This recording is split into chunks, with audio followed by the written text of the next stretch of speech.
নিজেদের আসন ভাগাভাগি করে সবকিছু লুটেপুটে খাইছে। সাধারণ মানুষের কিছু হয়েছে? হয় নাই। আমরা সবাই কি হয়েছি?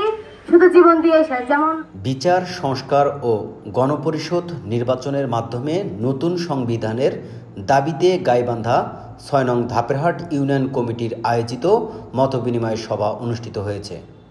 জাতীয় নাগরিক পার্টি এনসিপির আয়োজিত এই সভায় স্থানীয় নেতৃবৃন্দ অংশগ্রহণ করে গুরুত্বপূর্ণ বক্তব্য রাখেন। বক্তারা বলেন, জনগণের অধিকার প্রতিষ্ঠা এবং দেশের উন্নয়নের জন্য একটি নতুন সংবিধান প্রণয়ন এখন সময়ের দাবি। জাতীয় নাগরিক পার্টি উত্তরাঞ্চল সংগঠক নাজমুল হাসান সোহাগ বলেন, আপনারা জানেন জাতীয় নাগরিক পার্টি এনসিপি সবসময় কাজ করছে মানুষের কাজের জন্য। বৈষম্যমুক্ত বাংলাদেশ গঠিত করার ক্ষেত্রে জাতীয় নাগরিক পার্টি ব্যাপক ভূমিকা রাখছে।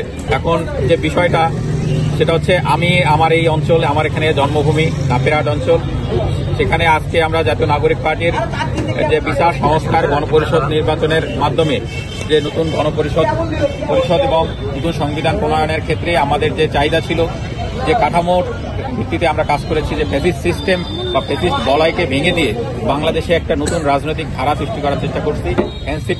এনসিপি বাংলাদেশে প্রত্যেকটা জেলা উপজেলায় প্রত্যেকটা পাড়া মহল্লায় কাজ করে যাচ্ছে।